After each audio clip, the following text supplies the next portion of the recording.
là, ce soir, je vous invite dans un voyage sympa. On va visiter un peu le cerveau sous toutes ses coutures.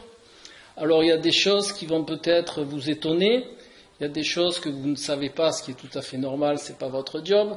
Mais gardez en tête que le cerveau, c'est un vaste monde et que l'on n'en connaît pas tant que ça.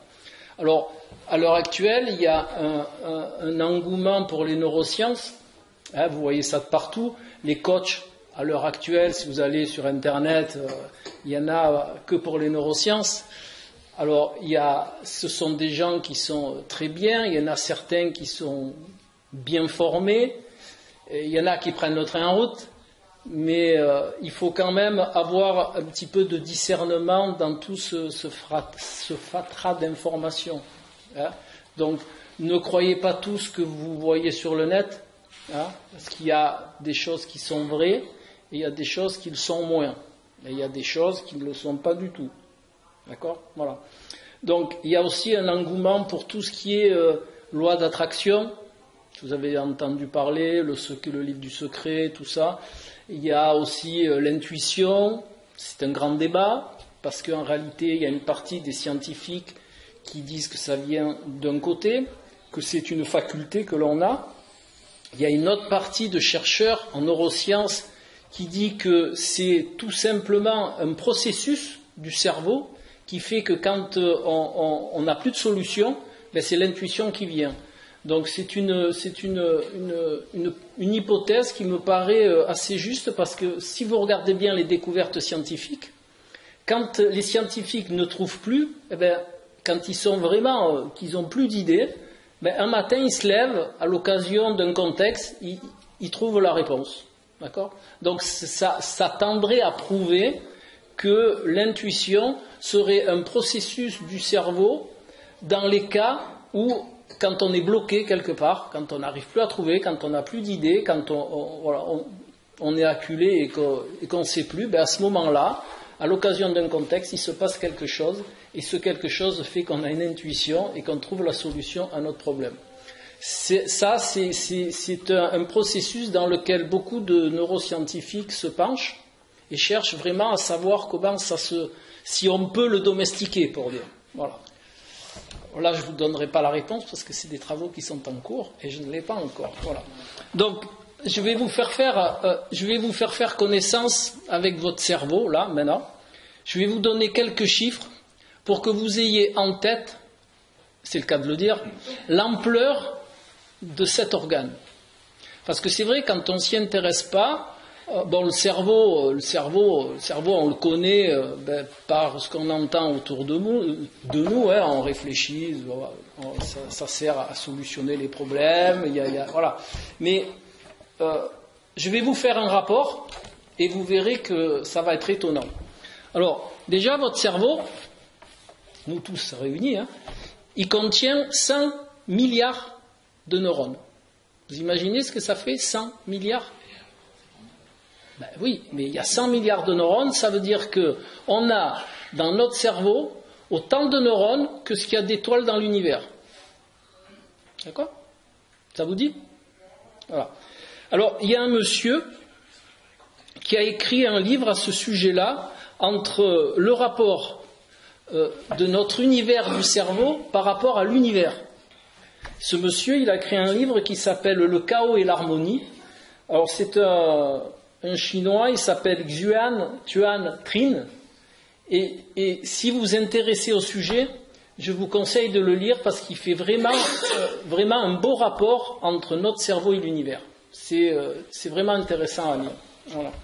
Ensuite, hormis ces 100 milliards de neurones, vous êtes bien assis, notre cerveau a aussi 5000 milliards de cellules gliales. Alors, les cellules gliales, entre autres, je ne vais pas vous faire un cours sur le cerveau, mais les cellules gliales, c'est les cellules qui approvisionnent votre cerveau en énergie. Voilà. Donc, il y a 50 cellules gliales pour un neurone. Donc, ça veut dire que ces 50 cellules, elles apportent de l'énergie à votre neurone. Elles font autre chose aussi, mais Partez de ce principe-là. Alors, imaginez-vous déjà dans la petite boîte, là, il y a 100 milliards de neurones et 5000 milliards de ces cellules. Voilà. Donc, ça représente plus que tout ce qu'il y a dans l'univers en tant qu'étoile. Voilà. Chaque neurone a 7000 systèmes de réception d'informations. Chaque neurone. Combien il y a de neurones, je viens de vous dire? Voilà, 100 milliards. Donc vous avez tous une mémoire à court terme qui fonctionne bien.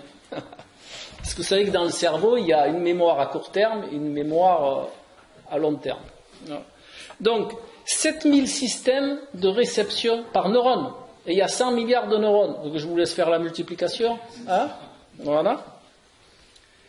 Et de par lui-même, un neurone peut être connecté à 10 000 autres neurones. Vous imaginez ça vous arrivez à concevoir l'image? Ça fait surtout dans votre cerveau pour imager, il contient des câblages. D'accord? Donc tout ça c'est câblé. Et il y a aussi des câblages entre les deux hémisphères. Donc imaginez-vous que dans un cerveau, ça tient là, ça tient comme ça, ça tient dans les deux mains. Vous le posez là, voilà. Un cerveau, ça pèse en gros entre 1,3 kg et 1,5 kg. Et bien dans ces 1,3 kg ou ces 1,5 kg, il y a tout ça.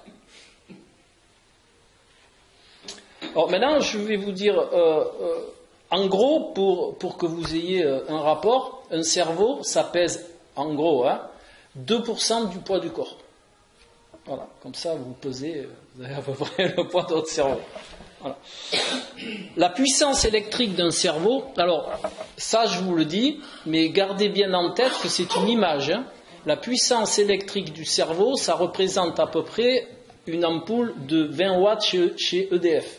Mais c'est vraiment une image, parce qu'en réalité, c'est pas de l'énergie électrique comme EDF, c'est juste le cerveau, il transforme. Il a le pouvoir c'est une transformation d'énergie qui se transforme en électricité. D'accord? Voilà. Mais pour imager, pour donner un repère, on explicite ça comme ça. Voilà.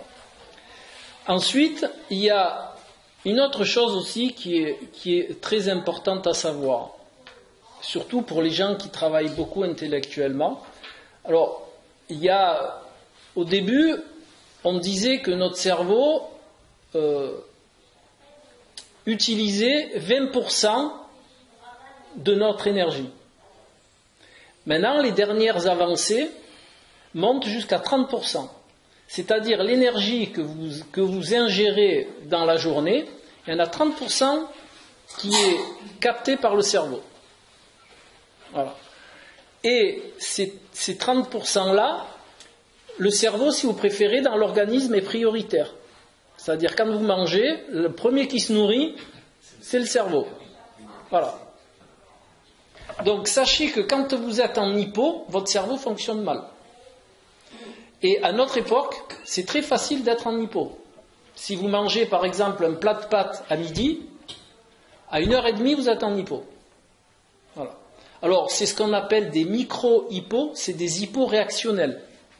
Une hypo réactionnelle, c'est quoi? C'est quand on mange un sucre rapide, on fournit beaucoup d'insuline pour digérer tout ce sucre. Donc on a un pic d'insuline vers le haut. Et à contrario, 1h15 après, le corps il a un pic d'insuline vers le bas.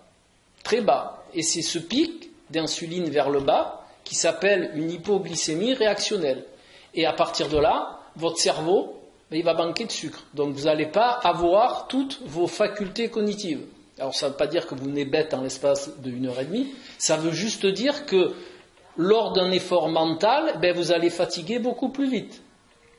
Vous allez avoir un moins bon jugement. Donc il est important, si vous voulez utiliser vraiment toutes les capacités de votre cerveau, déjà dans un premier temps, de manger des sucres lents et non des sucres rapides. Alors, je ne vais pas vous faire une course sur les sucres lents et les sucres rapides, mais sachez que sur Internet, si vous voulez avoir vraiment une idée, vous allez sur le site de Montignac, pas pour Montignac, mais parce qu'il a un petit utilitaire sur son site qui vous donne les index glycémiques de chaque aliment. Donc, vous tapez par exemple pâtes, il va vous dire, vous allez avoir un petit carré rouge qui va sortir, bien sympa, qui va vous dire 75. Donc, ça veut dire que tous les index glycémiques qui sont au-dessus, alors ça n'engage que moi, il y en a qui disent 50, moi j'ai fait des tests avec dextro, c'est-à-dire j'ai mangé un truc à un index glycémique à 50, j'ai fait un dextro une heure et demie après, et la réponse insulinique, elle ne me convenait pas. Donc moi je conseille aux gens, pour tout ce qui est index glycémique, si vous ne voulez pas avoir de pic réactionnel, vous tablez entre 35 et 40. Voilà. Alors 35 et 40, c'est quoi ? Je vois vos yeux. 35 et 40, c'est par exemple les légumineuses, lentilles, pois chiches et compagnie. C'est tout ce qui est amandes, noix, tout ça, d'accord ? Avocats, je sais pas moi, tous les légumes verts, les pommes, par exemple, voilà. Les poires, les pêches, tout ça, c'est en dessous 40. Alors tout ce qui est au-dessus, ça fait une hypoglycémie réactionnelle. Par exemple, si vous mangez une pizza, vous mangez des lasagnes, si vous mangez, je sais pas, du riz, le riz blanc, c'est le must de l'hyperglycémie aussi. Donc tout ça, ça va fatiguer votre cerveau parce qu'il va manquer de sucre justement dans l'hypoglycémie réactionnelle. Donc sachez-le parce que c'est important. C'est pour ça que des fois, après manger, vous avez ce qu'on appelle un pic du nez. Vous voyez, quand vous avez beaucoup mangé. Hein, voilà. C'est ça qui fait le coup de barre, c'est l'hypoglycémie réactionnelle. Voilà. Donc même si vous voulez manger des pâtes, parce que ça existe, bon, si vous aimez les pâtes, vous faites plaisir, couplez-le toujours avec des fibres. Si vous mangez des pâtes, faites des pâtes au brocoli par exemple. Ou alors vous faites une salade à côté. D'accord ? Voilà. Ça va ralentir l'absorption des sucres. Et de ce fait, vous aurez pas d'hypo-réactionnelle ou légère. Voilà. Si en plus vous mettez un petit peu d'huile d'olive dans vos pâtes, ça va encore ralentir encore un petit peu. Donc un peu de fibres, un peu de graisse, ça tamponne l'index glycémique de ce genre d'aliments. Alors je vous parle même pas du sucre, hein, c'est pas la peine. Hein, le sucre là vous pouvez mettre ce que vous voulez. ça va piquer sec, hein, d'accord ? Voilà. Donc j'en étais, voilà, le cerveau consomme 30% de notre énergie. Alors, ce qu'on appelle en mode pondéré. Alors le mode pondéré, c'est plus, moi j'appelle ça le mode analytique, c'est-à-dire quand le cerveau il réfléchit vraiment. D'accord ? Quand vous planchez sur un problème, c'est 30%. Après, comme il ne peut pas fonctionner tout le temps à 30%, le cerveau, c'est pas possible, enfin, en mode analytique, il a ce qu'on appelle un mode automatique. Voilà. Donc, le plus souvent, il se met en mode automatique. Alors, le mode automatique, c'est quoi ? C'est des fois, quand vous rentrez chez vous en voiture, vous arrivez devant votre porte, vous vous dites, comment je suis arrivé là ?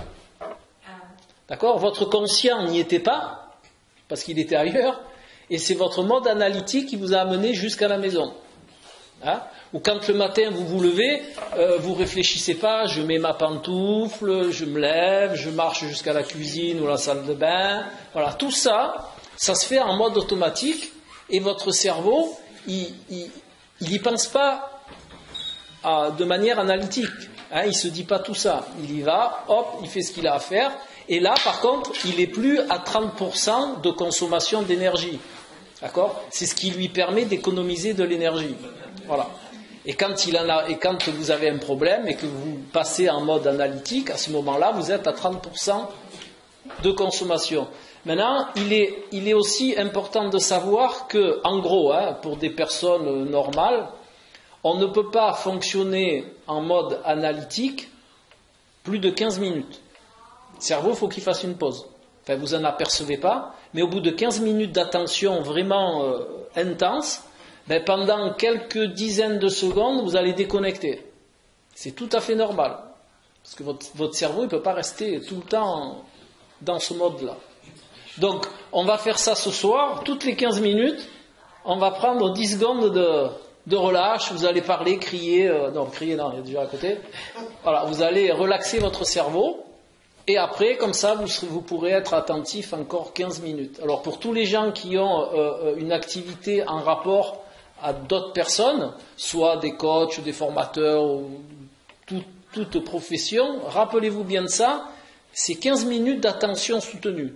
Après, il faut faire relâche. Hein? Sans ça, les gens, ils vont pas pouvoir. Bon, maintenant, on va parler des choses qui sont, voilà. Là, ce que je vous ai dit, c'est juste pour que vous ayez une idée de ce que vous avez dans la tête. D'accord? Voilà. Et moi qui suis un passionné et un amoureux, donc je vais vous dire, c'est merveilleux. C'est vraiment, quand on touche du doigt, mais on se dit, mais c'est pas possible, quelque part. Même si on sait que ça existe, on se dit, mais tout ça c'est nous, c'est merveilleux. Déjà, rien que le fait d'imaginer 100 milliards de neurones, je sais pas, imaginez-vous l'univers et toutes les étoiles, vous les avez dans la tête, hein, en miniature. Hein, parce que, voilà. Hein. Déjà, essayez d'imaginer ça.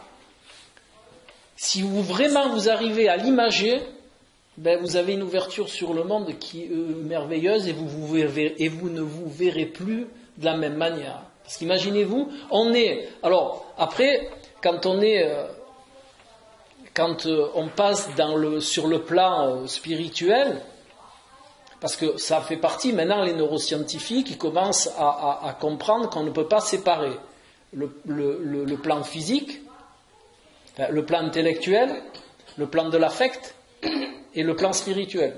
Alors le plan spirituel, chez les neuroscientifiques, on ne parle pas de théologie, de croyance à quelque dieu que ce soit, hein, d'accord ? Entendons-nous bien, ça n'a rien à voir avec une religion. Voilà. Alors maintenant, ils commencent à être d'accord qu'on conçoit qu'on ne peut pas séparer les trois. Avant, au début des neurosciences, on pensait qu'à l'intellect et à l'affect. Et maintenant, plus ils étudient et on en arrive à intégrer le plan spirituel. Alors, ce qu'ils appellent, eux, en neurosciences, le plan spirituel, ce sont toutes nos croyances, limitantes ou non limitantes. Alors, qu'est-ce que c'est une croyance ? Alors, je vais vous citer une croyance limitante que vous allez toutes reconnaître. Hein. C'est, vous voulez faire, on va vous demander de faire un truc et vous dites, non, je vais pas y arriver. Ça, c'est une croyance limitante qui va justement vous empêcher de faire quelque chose. Et il y a des gens qui réagissent autrement, avec des croyances non limitantes, qui vont dire, ça va, je vais expérimenter, je vais le faire. Ou je le fais. Ça, c'est une croyance non limitante. C'est ce genre de croyance que l'on conçoit en neurosciences. Et rien à voir, je vous le redis, avec des croyances religieuses. Hein. D'accord ? Voilà. Une chose aussi qui est intéressante de savoir. Alors, dans le langage courant, on appelle le cerveau un organe. Il y a des neuroscientifiques, notamment, je vais dire son nom, parce que je ne me rappelle jamais, Monsieur Bernard Michel Boissier, qui, pour lui, le cerveau n'est pas un organe, à proprement parler, parce qu'il ne répond pas aux critères d'un organe. Le cerveau n'a pas de température. Le cerveau est froid. Alors que tous les autres organes du corps ont une température, celle du corps. Hein. Par exemple, le foie, pour les policiers scientifiques, ça sert à déterminer l'heure de la mort. Parce que le foie perd 1 degré de température tous les X temps. Donc ils savent que quand le foie, mettons, est à 33 degrés, il s'est passé tant de temps, donc la personne est décédée à telle heure. Alors que le cerveau, lui, il n'a pas de température.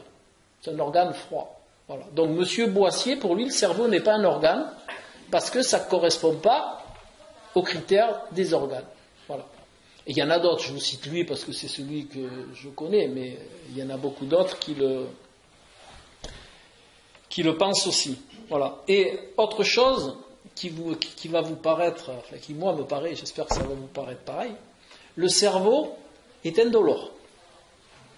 C'est-à-dire, si on vous met un coup de scalpel dans le cerveau, vous ne sentirez rien. Ben non. Ben, c'est quand même faramineux, enfin pour moi, après, j'espère vous le faire partager, mais c'est quand même faramineux que le cerveau étant le centre du SNC, enfin du système nerveux central, qui lui est indolore. Et lui, le cerveau est indolore. Alors que c'est le centre du système nerveux central. Hein, la nature est bien faite. Hein. Voilà, c'est quand même faramineux. Hein. Hein, voilà. Bon, ensuite, on va passer à quelque chose qui est je vais vous le dire parce que à notre époque, et je vous expliquerai pourquoi après, c'est important de le savoir. Si on prend une fraction de la population entre 18 et 65 ans, eh bien, il y a 30% de gens concernés par des maladies psychiatriques. Alors, maladie psychiatrique, ça ne veut pas dire forcément tout le monde enfermé. Hein. Maladie psychiatrique et neurologique incluses. Voilà, 30% des gens. Hein? Un désordre, mais aussi toutes les maladies Parkinson, Alzheimer, tout ça. Voilà. Donc 30%, entre 18 et 65 ans, ça fait beaucoup. Ça fait beaucoup.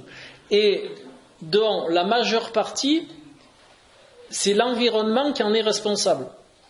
Je vous expliquerai tout ça après, mais l'environnement est en grande partie responsable de ces 30%. Parce que des maladies génétiques, ça je vous cite le professeur Joyeux, hein, que vous devez connaître, au moins de nom. Les maladies génétiques du cerveau, il n'y en a pas beaucoup. Voilà. Il y en a un pourcentage infime. Donc tout le reste, c'est des maladies qui sont, que nous fabriquons gentiment par notre environnement. Voilà. Donc 30%, c'est énorme. Hein. Surtout que c'est une population de 18 à 65. Si on pardon ? Il n'y a pas 65. Oui, bon, on s'est arrêté à 65. Parce qu'après, le pourcentage, il monte. Ensuite, il y a un autre paramètre qui est très important de savoir et qu'on a découvert il n'y a pas longtemps, c'est que le cerveau est reprogrammable, malléable, et entre petits guillemets, on peut le parfaire. Hein, voilà, on peut le travailler. Alors qu'il y a quelques dizaines d'années, on pensait que, vous avez dû tous l'entendre, que quand on vieillissait, après 25 ans, on commençait à perdre des neurones. Ouais. D'accord ? Que petit à petit, on perdait ses neurones et on devenait sénile et voilà. Alors maintenant, les avancées en neurosciences ont mis à jour que même à 90 ans, on peut fabriquer des neurones si on a un certain comportement. Dont je vous ferai part après. Voilà. Je vous le garde pour la fin. Voilà. Non, mais c'est vrai. Il a été trouvé dans des cerveaux de personnes de 89 ans des neurones qui venaient de naître.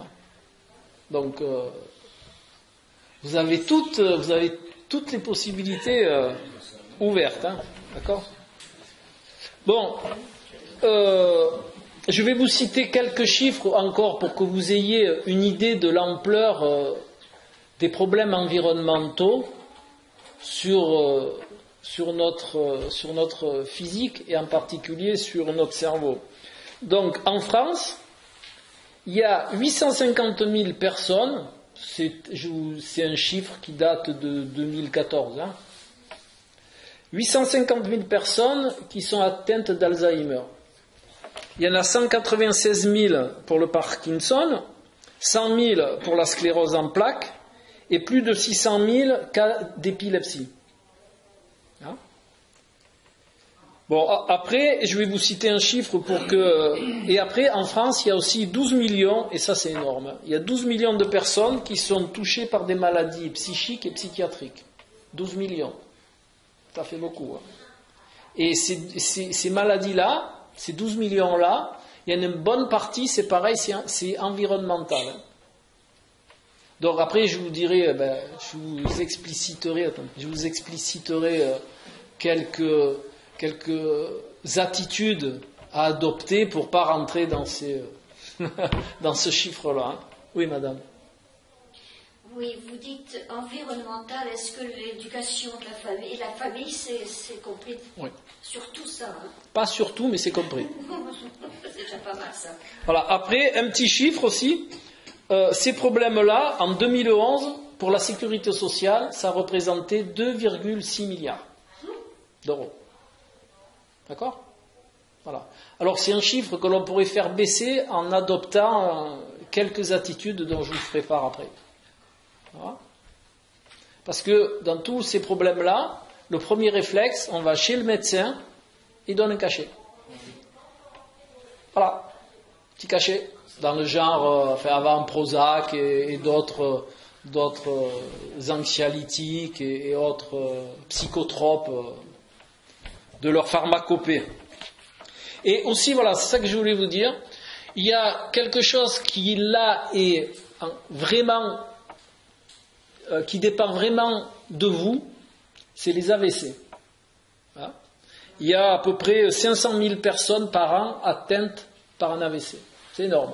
Quand on sait que l'AVC est en partie est là par 2-3 critères bien définis, dont je vous parlerai aussi après, et qui peuvent être facilement enrayables, c'est vraiment se faire du mal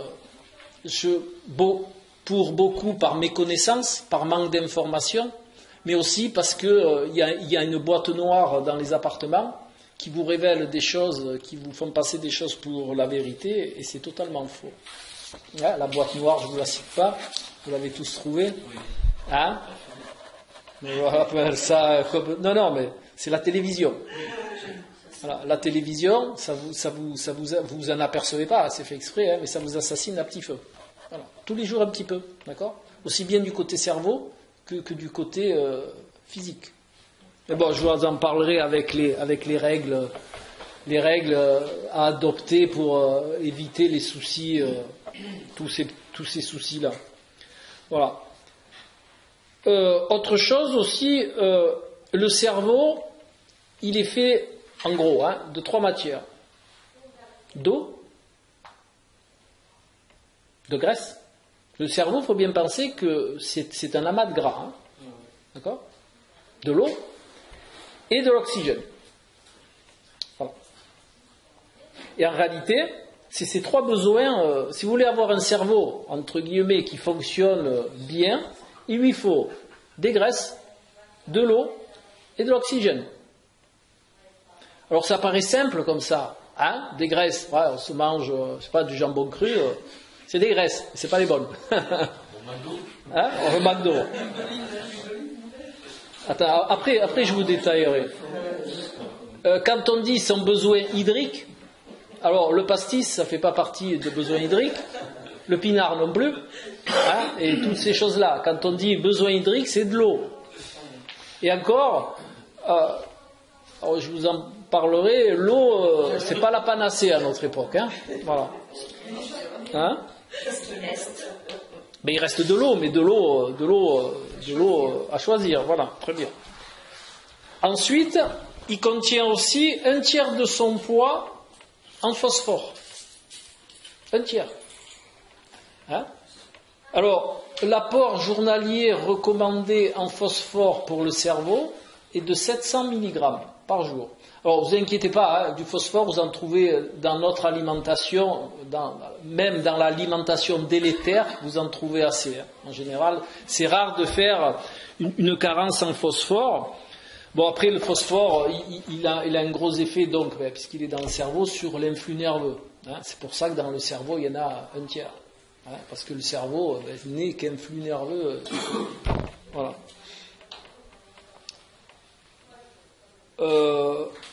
Bon, après, le cerveau a un rapport avec l'ATP, l'adénosine triphosphate. Mais bon, voilà, ça je vous l'ai dit juste pour le fun, mais on va pas rentrer dans le détail, parce que c'est pas un cours de chimie. Voilà.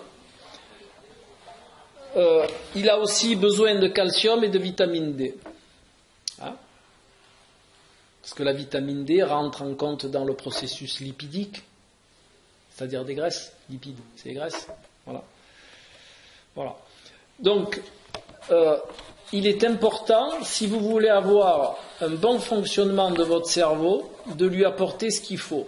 Alors, j'y reviens comme ça, après, on peut passer à autre chose. Le besoin en eau.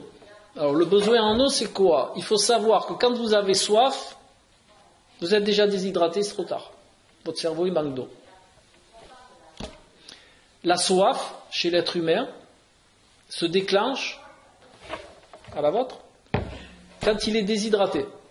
Donc quand vous avez soif et que vous buvez, votre corps est en déshydratation. Vos cellules manquent d'eau, vos articulations manquent d'eau, vos coussinets intervertébraux manquent d'eau et votre cerveau manque d'eau. Voilà. Donc sachez que quand vous avez soif, il faut boire, mais c'est trop tard. Voilà.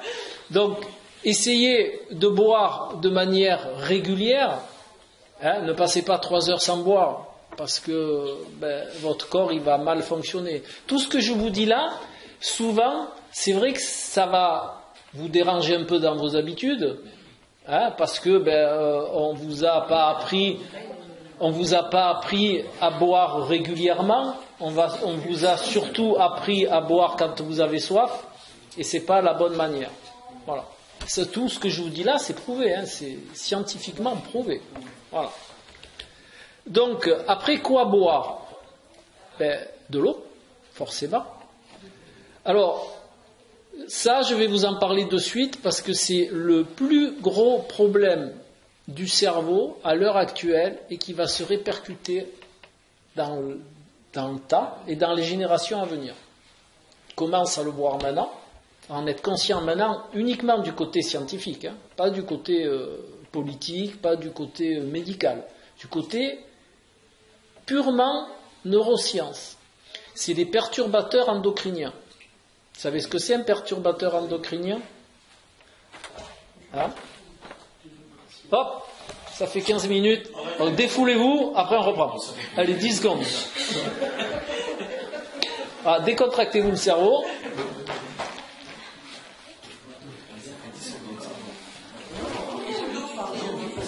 Je vais vous le dire.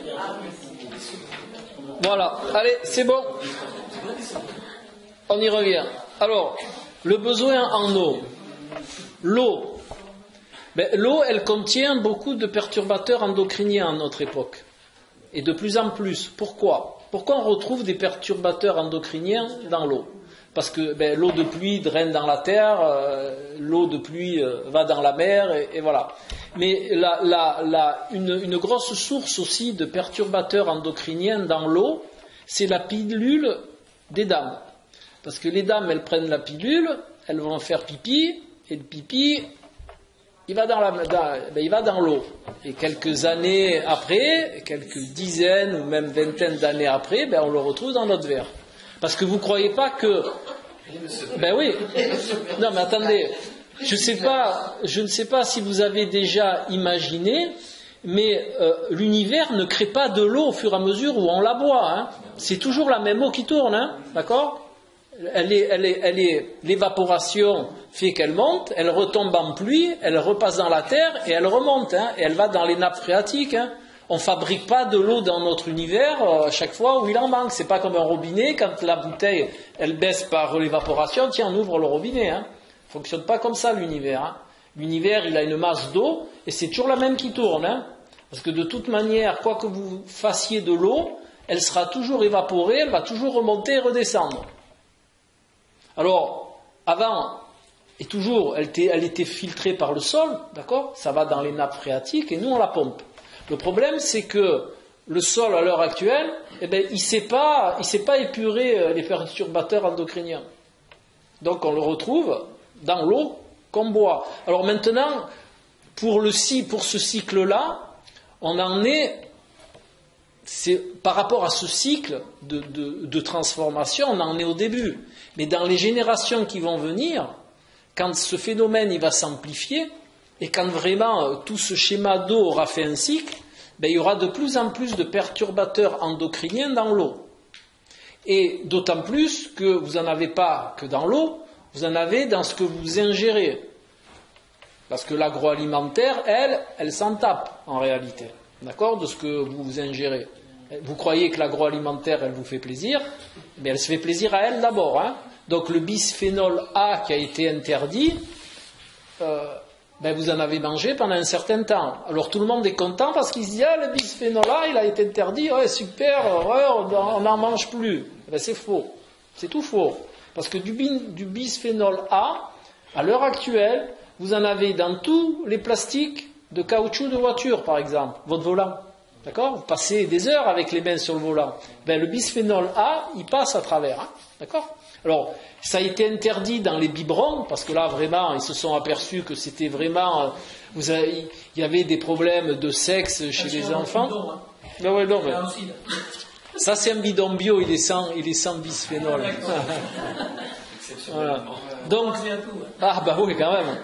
Donc, c'est très important de savoir que quand on vous dit qu'il a été interdit, oui, dans l'alimentation, mais pas dans les caoutchoucs. Quand vous passez votre aspirateur, mesdames ou messieurs, hein, vous prenez la poignée en caoutchouc, vous avez du bisphénol A dedans.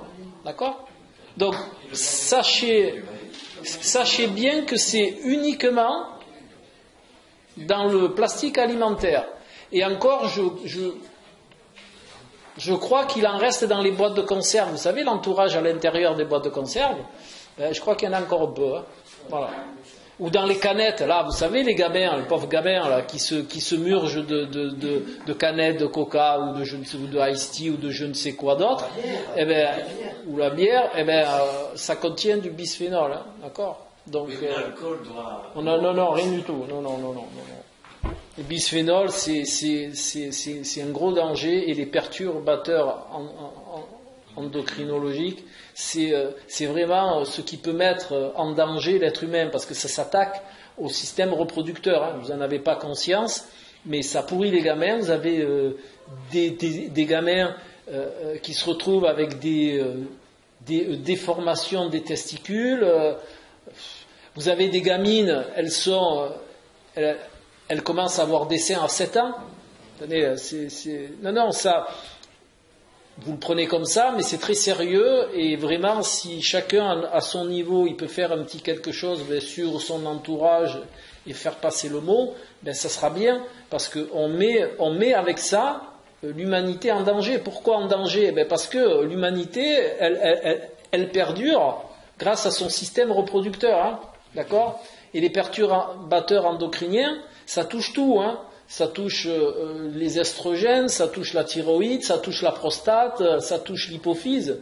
Et c'est tout ce qui gère, hein, c'est tout ce qui gère notre organisme. Hein.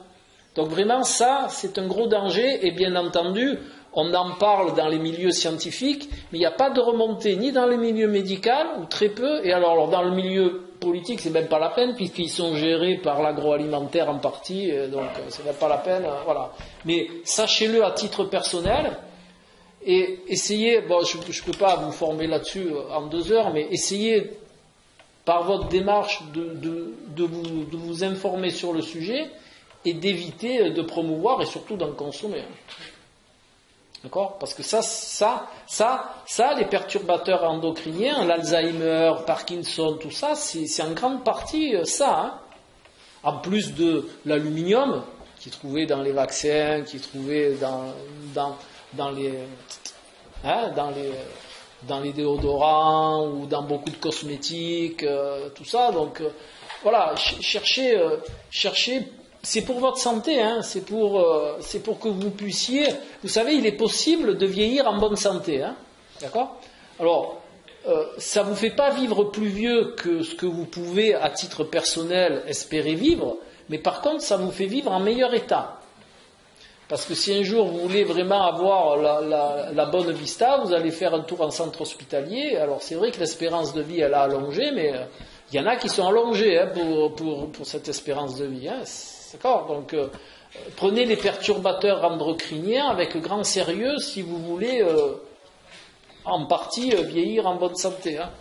Je crois qu'à l'heure actuelle, c'est le pire. C'est le pire des dangers pour l'humanité, parce que, comme je vous dis, ça s'attaque au système reproducteur, et vraiment, ça nous met dans la mouise, et c'est très informé dans le milieu scientifique, parce qu'il y a beaucoup d'études, même en France. Là. Il y a notamment une dame qui s'appelle Véronique Letilly, qui est biologiste et maître de conférence à l'université de Bretagne Sud, qui a fait une vidéo sur le sujet. Donc c'est un vrai, c'est pas un naturo, c'est un vrai médecin dans le cursus universitaire, tout ça. Vous tapez Véronique Letilly, vous devez le trouver sur YouTube, je pense. Vous regardez son exposé sur les perturbateurs endocriniens et vous accrochez à la chaise. Hein. D'accord ? Ah oui, parce qu'en plus ça s'attaque aux enfants et au système reproducteur, je vous le dis pour la 4e fois, mais c'est pour bien que ça soit présent dans votre tête, et c'est vraiment très important. Voilà. Je n'y reviendrai plus. Ensuite, le cerveau, il a besoin aussi de toutes les vitamines du groupe B. Alors, vous allez me dire où on trouve les vitamines du groupe B. Eh ben, voilà. Alors, moi, je ne suis pas fervent de cette alimentation-là, mais moi, c'est pas, là, vous n'êtes pas en consulte avec moi, donc je vous fais passer l'information dans son entièreté. Hein. Ça se trouve beaucoup dans les abats, les vitamines B. Ça se trouve dans la levure de bière. Ça va. Dans les différentes, dans les germes de blé, par exemple, vous avez beaucoup de B. Et dans un aliment dont je vais vous parler, qui a été, comment on dit, très qui a fait polémique pendant longtemps, c'est l'œuf. À une époque, on disait que l'œuf, ça faisait monter le cholestérol, surtout pas d'œuf, machin, voilà. Donc maintenant, là, c'est pareil, hein, les scientifiques, ils y reviennent, alors que beaucoup de gens, déjà, dans le côté naturo, savaient que les œufs ne faisaient pas monter le cholestérol, d'accord ? Parce que le cholestérol est fabriqué par le foie. Donc les gens qui ont des gros taux de cholestérol, c'est le foie qui le fabrique. Alors la nourriture, ça en rajoute, mais infimement.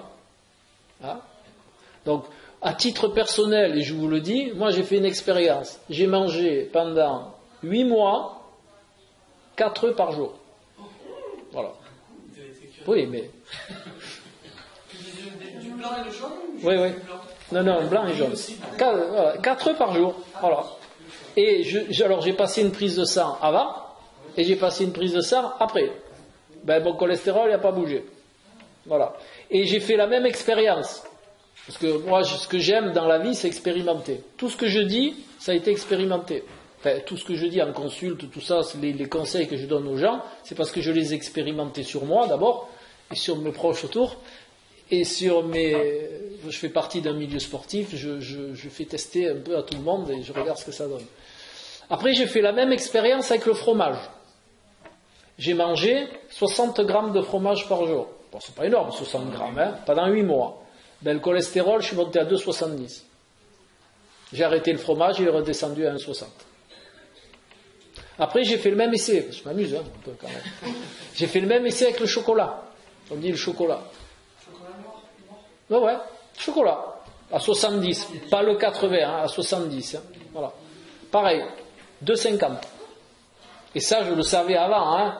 Bon, pas qu'un carré, comme on dit, si vous mangez un carreau de chocolat par jour, ça va. Mais bon, un carreau de chocolat, moi, ça me fait rire. Hein. Un carreau de chocolat, j'en ai encore. Voilà. Non, mais je mangeais environ 6 carreaux de chocolat. Voilà. Cholestérol de 50. Voilà. Pourquoi 8 mois, en 3 mois, vous deviez déjà avoir les effets? 8 mois, parce que j'estime qu'un essai, pour qu'il soit vraiment parlant, 8 mois, c'est là, pour ma façon de voir les choses, c'est là-bas. C'est sûr que le cholestérol, en 3 mois, il monte. Mais bon, comme en même temps je fais énormément de sport, j'en consomme, donc 8 mois pour moi c'était bien. Voilà. Ensuite, alors, le jaune d'œuf, vous pouvez en consommer, pas 4 par jour, hein, mais bon, vous pouvez manger un œuf tous les 2 jours, parce que dans le jaune, il y a de la lécithine, et la lécithine, c'est un phospholipide dont le cerveau se régale. D'accord ? Voilà. Alors, autre chose sur l'œuf. le blanc doit être mangé cuit et le jaune, il doit être liquide. Donc, quand vous faites... Alors, c'est vrai... Ça va pas. Non, quand vous faites cuire vos œufs, vous faites cuire le blanc et le jaune à part. Mais c'est très facile, hein. Vous cassez votre œuf dans un ramequin. Et vous gardez, vous savez faire ça, mesdames, et vous gardez le jaune dans la coquille. Vous savez comment on fait? Vous avez vu les cuisiniers faire? C'est très simple, hein. Voilà. Et quand le blanc est cuit, vous mettez le jaune pour qu'il soit chaud. Voilà, vous le laissez, moi je le laisse, je sais pas moi, 30 secondes. Et puis voilà. Hein? Ah non, j'en ai même pas de micro-ondes. Non, je sais même pas ce que c'est. Non. Non, mais vous faites bien. Mais alors, à la maison, j'ai pas de four, j'ai pas de micro-ondes et j'ai pas de télé. Voilà. C'est déjà les 3 appareils. Hein? Non. Cuiseur vapeur. Voilà. Mais bon. Voilà. Donc, le jaune, il doit être liquide. Et le blanc, il doit être cuit. Et dans l'œuf, vous avez de la B12 dont votre cerveau a besoin. Vous avez de la lécithine dont votre cerveau a besoin. Lécithine égale phospholipide. Hein? Et c'est un aliment complet du point de vue protéique. Voilà. Donc je fais pas là, j'ai pas un poulailler, j'ai pas d'œuf à vendre. Hein. Mais quoi qu'il en soit, c'est un aliment qui est complet. Maintenant, si vous n'aimez pas les œufs ou que vous êtes allergique aux œufs, ben, vous avez d'autres aliments comme l'avocat. Vous pouvez compléter avec l'avocat, les noix, les amandes. Hein. Mais bon, pour les gens qui ont une tendance à grossir, bien que les amandes et les noix en ration modérée ne fassent pas grossir, mais c'est vrai que c'est calorique quand même. Hein. Les amandes, les noix, c'est 600 calories au 100 grammes. Donc c'est vrai que c'est un petit peu calorique, mais vous mangez 10 amandes le matin, vous en mangez 5 le soir, ça ne va pas vous faire prendre 3 kilos. Hein. Par contre, vous prendrez 3 kilos avec un plat de pâtes quotidien, ça c'est garanti. Et en plus, c'est 3 kilos d'enrobage. Hein. Vous savez comment ça fonctionne? Le sucre rapide, ça stimule le pancréas qui va sécréter de l'insuline pour digérer ce sucre. Mais l'insuline, son rôle, c'est de mettre le sucre en réserve. Voilà. Donc le sucre, vous allez l'avoir autour du bide. Alors que si vous prenez un sucre à index glycémique lent, l'insuline va être peu sollicitée et il y aura peu de mise en réserve. C'est quand il va être grillé ce sucre alors? S'il le met en réserve, c'est quand qu'il va être utilisé quand vous ferez une dépense énergétique supérieure à 40 minutes, ce qu'on appelle, vous retrouvez en filière de lipolyse. La lipolyse, c'est une filière énergétique qui va demander à votre corps d'aller chercher le gras que vous avez dans la bouée. Voilà, donc la lipolyse, elle se réalise en gros entre 50 et 65% de votre fréquence cardiaque maximum. Voilà. Alors, je vous cite mon cas parce que je connais mes chiffres par cœur. Hein. Moi, je peux monter à 174 pulsations minute dans mon effort maximum. Donc, vous prenez 60% de ces 174 pulsations, ce qui doit faire aux alentours des 134-136 pulsations. Donc, si je fais un effort qui dépasse 40 minutes à 134 pulsations, eh bien, je vais solliciter ma filière énergétique lipolyse, qui vient de lipides, et donc je vais consommer du gras dans ma ration énergétique. Si je passe ce palier-là, par exemple, que je fasse un effort physique à 150-160 pulsations minutes, là je vais être ce qu'on appelle dans la filière des sucres et je vais consommer que des sucres. Enfin, pas que, mais une majorité de sucres. Et le rapport en graisse dans ma filière énergétique va être moindre que les sucres. Voilà. Et après, plus l'effort dure en temps, plus les sucres dans votre filière énergétique vont baisser, et plus les graisses, la consommation de graisse va augmenter. Alors après, par exemple sur un marathon, si vous courez 4 heures, vous n'allez pas consommer que des graisses à la fin. Vous consommerez quand même des sucres, mais vous en ingérez au fur et à mesure de l'effort. C'est pour ça qu'on consomme des ravitaillements lors d'un effort long. Parce qu'on pallie la perte de sucre, on en récupère.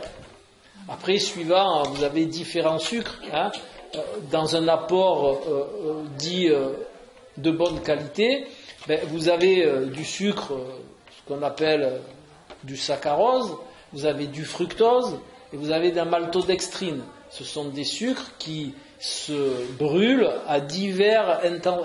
dans des temps du plus court au plus long.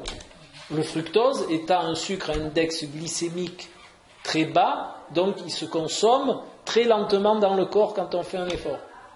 Hein? Le saccharose, par exemple, si vous prenez 2 cuillères de sucre dans votre bidon de vélo ou dans votre ravitaillement, vous allez boire votre eau sucrée, vous allez la consommer très vite. En 20 minutes, ça va être bouclé. D'accord ? Alors que le fructose, il va peut-être durer beaucoup plus. Hein ? Enfin, ceci est une aparté. Voilà. Donc, il y a aussi cohorte de maladies neurologiques et de maladies qui touchent le cerveau. Hein. Vous avez par exemple les tumeurs cérébrales, le syndrome cérébelleux, vous avez les paralysies cérébrales, vous avez tous les troubles, ce qu'on appelle les TOC, les troubles obsessionnels compulsifs. Vous avez la schizophrénie, la dépression. Bon, la dépression, vous la connaissez mieux parce qu'elle est beaucoup plus répandue dans notre monde, c'est beaucoup plus simple. Hein. Et vous avez les troubles bipolaires, la sclérose en plaques, Alzheimer, Parkinson. Donc vous voyez qu'on en a déjà pas mal. Hein. D'accord ? Donc tout ça, ça peut être, disons que le risque peut être modéré, inférieur, si vous adoptez des attitudes de vie adaptées. Voilà. Alors vous allez me dire, c'est quoi ? Donc, comme je vous ai dit tout à l'heure, le cerveau a besoin d'oxygène. Ça aussi, c'est un facteur que les gens oublient facilement parce que on est dans une société.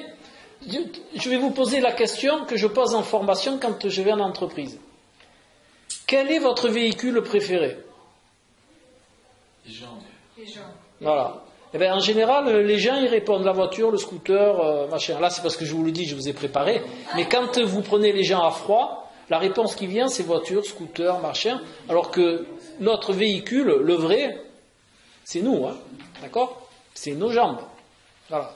Alors, partez du principe que si vous voulez oxygéner votre cerveau de manière adaptée, il faut une activité physique. Je parle pas de sport, hein. Entendons-nous bien. Hein. Activité physique. Alors, activité physique, c'est quoi ? C'est au moins, Pierre, c'est au moins 30 minutes de marche, et pas de la marche magasin. Hein. Pas, je m'arrête à une vitrine et je reprends et je m'arrête à une vitrine. Hein. C'est de la marche, vous marchez 30 minutes à allure modérée. Voilà. Et ça, si vous pouvez 2 fois par jour. C'est pas énorme. Pour oxygéner votre cerveau, ça, c'est pas un truc faramineux. Hein. On vous demande pas de monter aux arbres. C'est juste 2 fois 30 minutes par jour de marche à allure modérée. Et ça, c'est un gage de santé pour votre système vasculaire et pour votre système cérébral. Cette démarche-là, elle est importante aussi dans l'AVC. Les gens qui sont sédentaires ont beaucoup plus de chances de faire un AVC arrivé aux alentours à partir de 60 ans et même avant.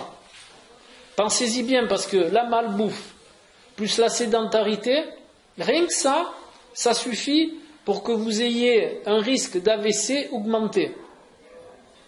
Alors je ne vais pas vous donner un pourcentage, mais croyez-moi, ça vaut le coup d'aller marcher 2 fois 30 minutes par jour, hein, et de manger à peu près correctement. Et vous faites baisser votre risque d'AVC de manière exponentielle. Hein. D'accord ? Voilà. Donc l'oxygénation, vous savez, de ma place, je vois beaucoup de gens, et il y a très peu de gens, il y a vraiment beaucoup de gens qui sont inactifs.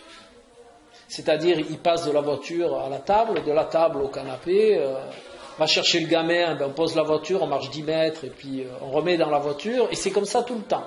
Samedi, dimanche, on fait la grasse matinée, ce qui est très bien, mais après la grasse matinée, ça se gâte parce qu'on va à table. Et puis après à table, on va se mettre dans le fauteuil, et puis voilà. Et je vous la fais pas. Et ça, c'est un risque, c'est des attitudes qui multiplient le risque d'AVC. Voilà. Et non le risque d'AVC, mais aussi de toutes les maladies dégénératives du cerveau. Et ça, c'est scientifiquement prouvé, reconnu. Voilà, c'est pas de l'invention pour vous dire de vivre sainement. Hein. Tout ça, c'est bien quantifié. Vous allez dans les services de neuro en milieu hospitalier, vous leur demandez qu'est-ce qu'il faut faire, et bien ils vont vous dire exactement déjà ça. Voilà. Ensuite, l'alimentation, c'est pour faire très simple et pour pas que vous vous preniez la tête. Dans un premier temps, après vous pouvez chercher à approfondir si ça vous intéresse, mais vous virez tous les produits finis. C'est-à-dire, j'ai rien contre eux, hein, les picards, les machins, les choses là, c'est plein de sel, c'est plein de sucre, donc hypoglycémie, le cerveau il en prend une claque, il y a des perturbateurs endocriniens, vous avez des graisses, des exauceurs de goût, des arômes, voilà. Et quand vous mangez tout ça, en réalité, de bons aliments, vous n'en avez pas beaucoup, mais par contre vous avez tout ça. Voilà. Mais c'est sûr que c'est un formatage sociétal, j'y suis passé, c'est difficile au départ de voir les choses autrement, de les faire autrement, de mettre des choses en place, autres. Alors ça demande un effort. Mais on n'est pas sur Terre pour être oisif, on est sur Terre pour faire quand même des petits efforts. Hein. Alors c'est vrai que depuis qu'on est tout petit, on vous rabâche, il faut être heureux, il faut rester tranquille, surtout il ne faut pas te bouger, tu vois, il faut gagner des sous, ça va venir tout seul, machin, la loi d'attraction, toutes les choses. Mais vous allez vite vous apercevoir que ça va vous amener que des soucis. Alors, je ne suis pas contre l'argent, bien au contraire. L'argent est une énergie quand on sait s'en servir. Hein. L'argent est un moyen de faire des choses bien. Et c'est une bonne énergie, mais faut-il savoir s'en servir. D'accord ? Parce que j'ai des gens, ils ont un bateau, et leur collègue, il a acheté un bateau avec une voile de plus, et lui, il est malheureux parce qu'il lui faut un bateau avec une voile de plus. Hein. Ça, c'est le mauvais côté de l'argent. D'accord ? Par contre, l'argent, ça peut être une belle énergie. Déjà, pour vous agrémenter le quotidien, parce que c'est pas, voilà. Mais c'est penser toujours à l'argent en termes d'énergie. Et comme toute énergie, elle peut être bien employée ou mal employée. Voilà. Donc, si vous voulez agrémenter votre corps et qu'il vous rende service le plus longtemps possible, eh bien, adoptez déjà cette activité physique qui n'est pas une grosse demande. Essayez de voir votre alimentation, ce que vous pouvez moduler pour justement tirer le maximum de potentiel de votre corps et de votre cerveau. Ensuite, il y a... Alors là, je vous en parle et vous allez en entendre parler. C'est Pierre-Marie Lédo, qui est directeur à l'Institut Pasteur, qui est chercheur au CNRS et qui est professeur, ce qui est rare, à Harvard. Je n'arrive jamais à le dire, Harvard. Bon, vous m'avez compris. Voilà. Il y a un problème qui commence à être émergent et il a nommé ça l'infobésité, en rapport avec l'obésité. Je trouve ça mimi, mais bon. Voilà.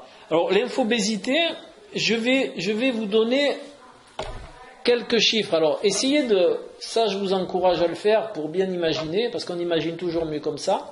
Fermez vos yeux, vous allez m'écouter, vous allez essayer d'imaginer ce que ça peut donner. D'accord ? Allez, essayez de fermer les yeux. Voilà.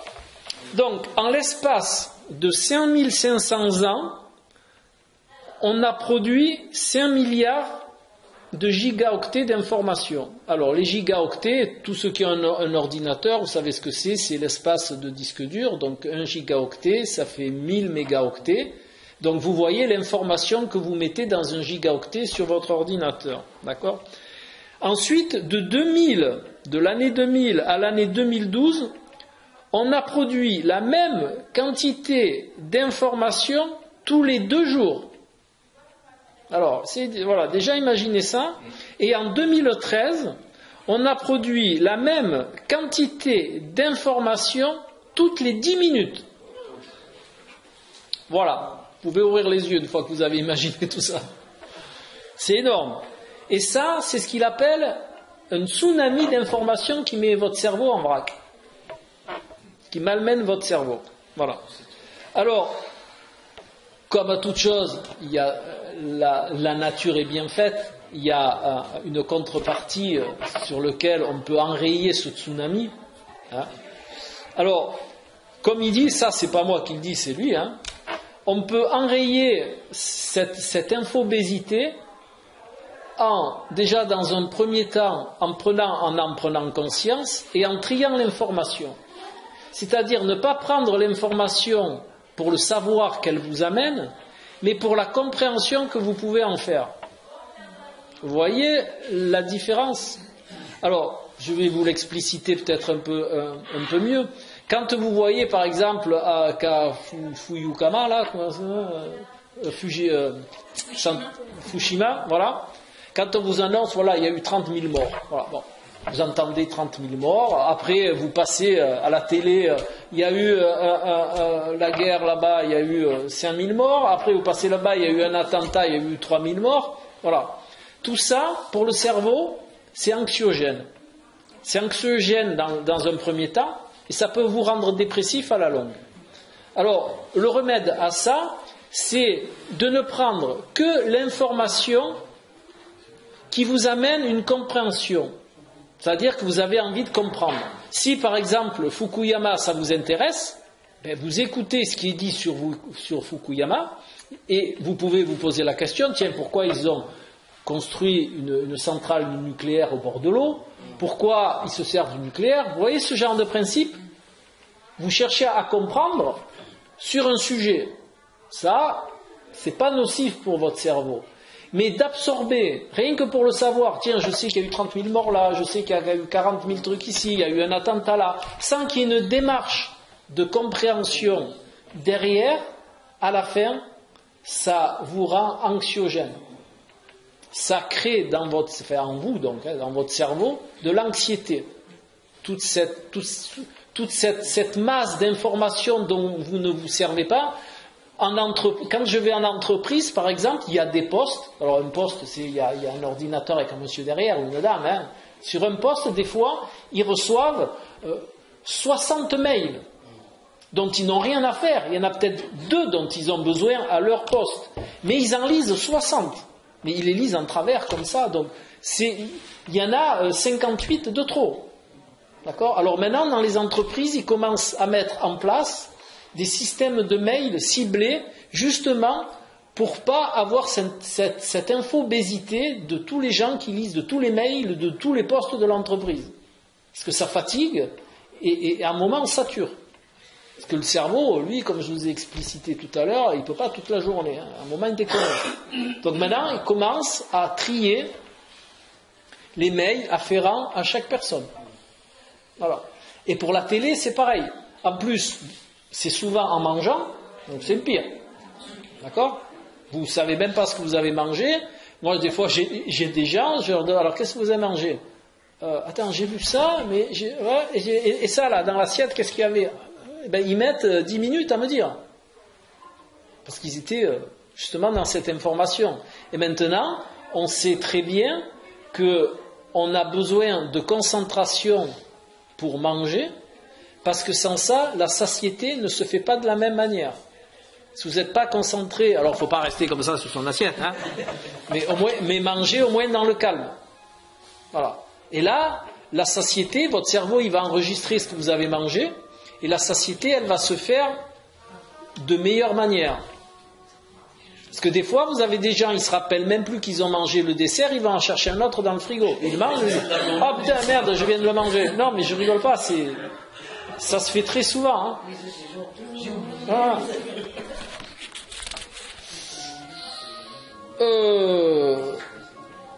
Voilà. Ensuite, il est important de savoir que 14% de la population est concernée par l'anxiété. Et l'infobésité est en partie grandement responsable de ces 14% d'anxiété. Et vous savez que l'anxiété mène à la dépression, hein, à la longue. Hein, d'accord ? Donc quand vous savez que je vous ai dit qu'il y avait 12 millions de personnes en France touchées par les maladies psychiques, hein, faites le rapport, hein, d'accord ? de là, de toute cette information que notre cerveau il ne peut pas gérer, si on n'a pas le discernement suffisant pour dire bon, ça m'intéresse, je vais chercher à comprendre, j'ai envie, et tout le reste, ça passe à côté. Si vous voulez tout savoir et rien approfondir, eh bien vous allez faire ce qu'on appelle une occlusion, hein. Voilà. Une overdose. C'est très juste. Voilà. Donc, ensuite, il faut vraiment vous renseigner sur les produits qui contiennent de l'aluminium, parce que ça, pour Alzheimer, c'est le must, hein. D'accord ? Bon, après, je ne vous parlerai pas des vaccins, parce que ça, c'est perso, chacun fait ce qu'il veut, mais sachez que dans les vaccins, il y a aussi de l'aluminium, et notamment dans celui de la grippe. Il faut aussi savoir que le vaccin de la grippe, vous savez comment il est fabriqué ? Il est fabriqué toujours avec diverses souches des années précédentes et des grosses souches et des souches les plus dangereuses. D'accord ? Ça fait que vous vous vaccinez avec des souches qui sont de l'année dernière. Et c'est pour ça que des fois ça ne marche pas, parce que si le virus de la grippe il a muté dans l'année à venir, ben votre vaccin il ne sert à rien. Mais par contre il a servi à vous fatiguer l'organisme et à vous injecter de l'aluminium. Voilà. Donc maintenant chacun fait son choix en connaissance de cause, hein. Voilà. Donc ensuite allez, 10 secondes de pause. Décontractez votre cerveau. Attendez, après la pause. Non, c'est juste 10 secondes. Hein. Voilà, de l'eau, vous en avez qu'au robinet. Hein. Pourquoi tous les cyclistes mangent beaucoup de pâtes ? Mais ça, c'était les cyclistes d'avant. Moi, je suis cycliste, et quand je dis cycliste, c'est vrai cycliste. Hein. Je roule qu'en montagne, et je ne mange pas de pâtes. Hein. Et les diabétiques aussi, ils mangent des pâtes ? Mais ça, c'est parce que le diabétique, il a un problème justement de sucre. Mais le diabétique, il ne mangera jamais de pâtes toute seule. Toujours accompagné de légumes pour ralentir les fibres, parce qu'il a quand même besoin d'énergie. Donc on lui donne des pâtes, mais les pâtes seront toujours couplées avec des fibres, pour justement ralentir ces glucides. Voilà. Et les diabétiques insulinodépendants, ils ont une piqûre qui remplace l'insuline pour digérer les sucres. Et Alain, les pâtes, c'est considéré comme un sucre lent ? Non, en aucun cas. J'ai toujours entendu ça. Oui, mais... Ah ouais, mais c'est sûr. Moi, j'ai toujours entendu que la télé, elle disait la vérité. Non, et pourtant... tu lis n'importe quel bouquin de diététique, on te dit pâte complète, donc c'est la...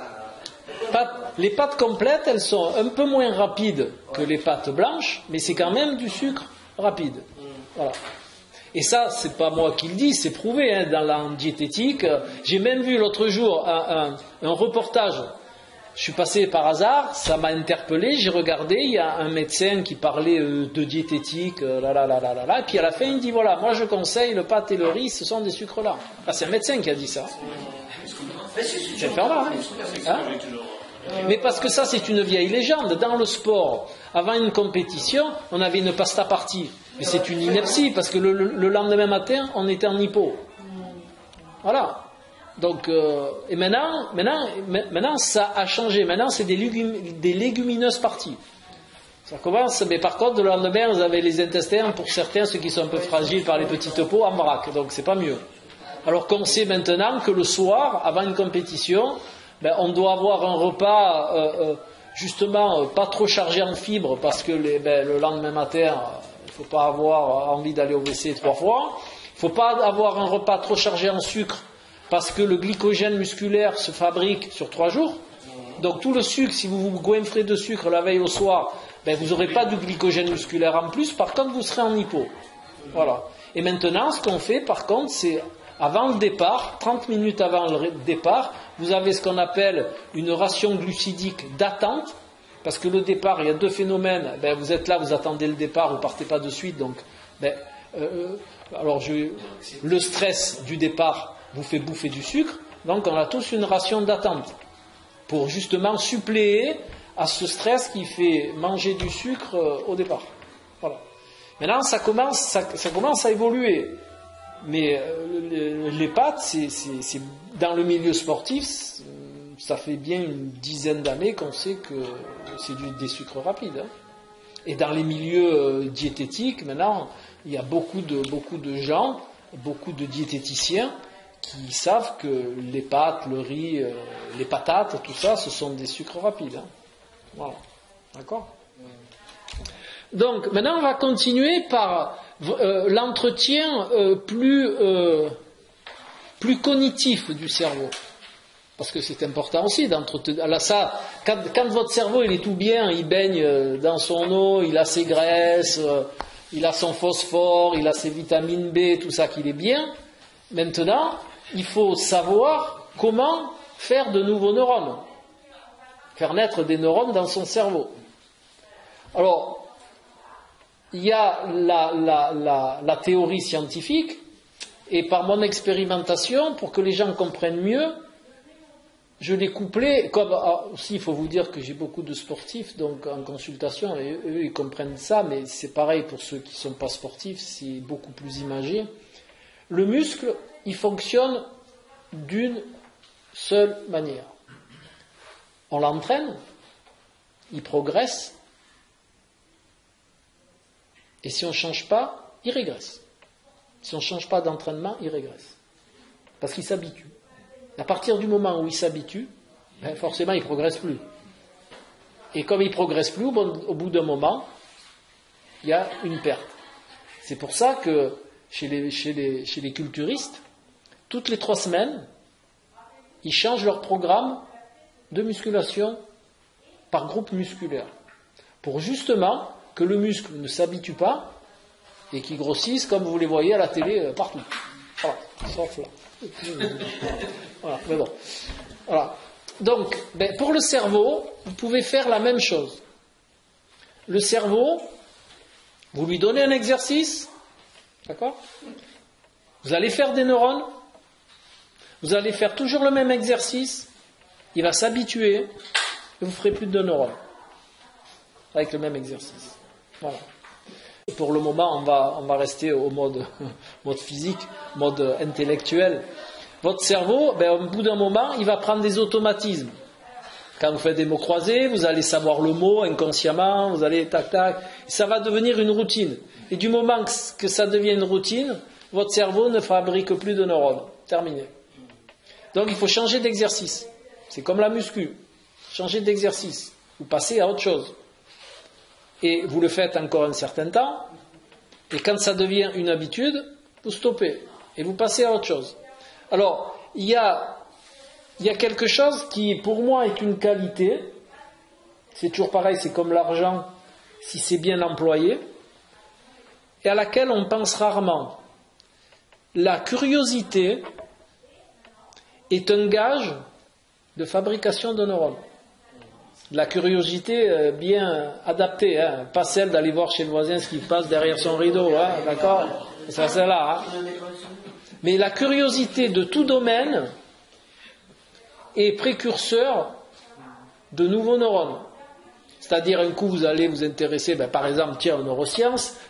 Après-demain, vous allez aller dans une conférence de nutrition. Le surlendemain, vous allez faire une conférence sur le spatial. Après, vous allez lire un roman. Voilà. Après, vous allez regarder même un film, d'accord, d'un genre nouveau, ou une enquête de Sherlock Holmes, et vous allez essayer de la vivre en même temps.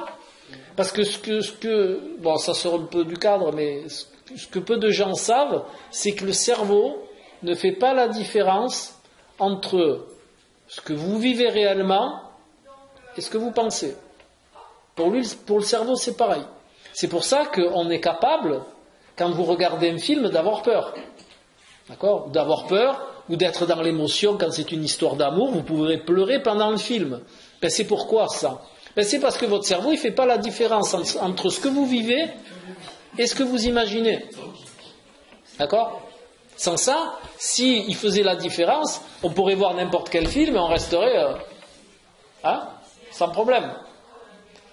Alors gardez toujours ça en tête, c'est pour ça que les gens qui sont, ça je vous le dis, c'est aussi un petit aparté, mais ça peut vous aider, les gens qui sont toujours, vous en avez connu des comme ça, il leur arrive, par exemple, ils ferment la porte, ils se coincent le doigt.